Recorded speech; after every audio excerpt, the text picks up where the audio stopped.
Morning, everybody. I guess it's morning for me anyway.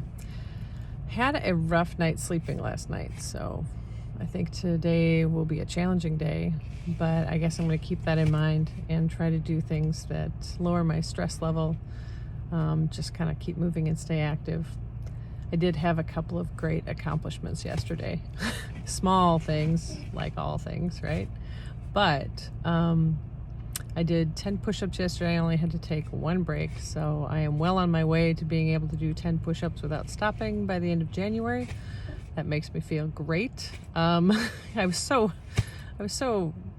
disheartened the first time I tried to do push-ups recently, and I could only do like 2 or 3 at a time. So I'm glad now that I'm at least getting back up to speed in that. I think doing bench press, not even heavy weights, but doing like high reps. So I've been doing like 60 pounds on the bench press, which is low for me because I guess I'm naturally strong. So 60 pounds of weight, and I'm doing like 25 or 30 reps each time, just because I'm doing it by myself and I don't have anyone spotting me. So it's important that I make sure that I don't hurt myself or drop any weight on my neck, God forbid. So I'm doing low weights but high reps, enough to make my arms, my biceps, triceps, and deltoids hurt, and I think that that's helping with my push-up plan. I also did some reading last night, and of course, they're coming out and talking about how fruit sugar and getting your sweetness from fruit is not nearly as bad as getting your sweetness from refined sugars.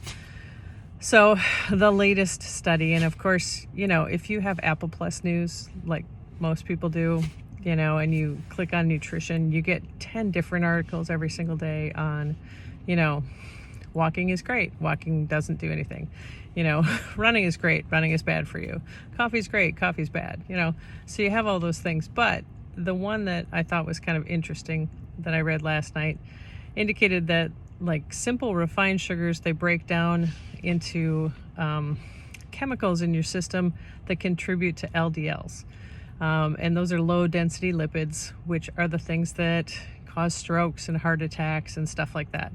Whereas the sugars in fruit don't. And of course, all the micronutrients in fruit and antioxidants in fruit also help to keep your system running well. There's also some peer-reviewed scientific studies that show that the antioxidants that are found in fruits and vegetables actually help to prevent or lessen the impact of type 2 diabetes, because the cells, and I'm going to try to translate this into normal human speak, the cells that are manufacture insulin are susceptible to attack by these chemicals that are generated from refined sugars, and so the antioxidants in vegetables and fruits actually help to protect those cells so that they continue producing insulin and you aren't diabetic. So it's important. Everybody knows this, right? The nutritionists, they all say 7 servings of fruits and vegetables, et cetera, et cetera, et cetera. Well, I'm telling you the reasons why they say that. So if that helps you to shove another carrot in your mouth instead of something else, then so be it. But at least 7 servings of fruits and vegetables, things that are freshly prepared versus canned, because the antioxidant quantity in fresh picked fruit is ideal. Fresh picked vegetables are ideal because their antioxidant levels are higher than stuff that's been sitting around for a while. So, make a deal with your local farmer and figure out how to use summer squash and zucchini 18 different ways to get all of those fruits and vegetables in. Or if you're in the middle of winter like me, just make sure that you're trying to have fresh fruit and vegetables and prepare them versus frozen or canned. Frozen is better than canned, but other than that, I guess that's my message from today. So fresh fruits and vegetables are really good, and high reps on bench press. are still improving my strength in my arms, and I wasn't sure if that was true or not, but I have definitive proof that that's the case now. Talk to you tomorrow.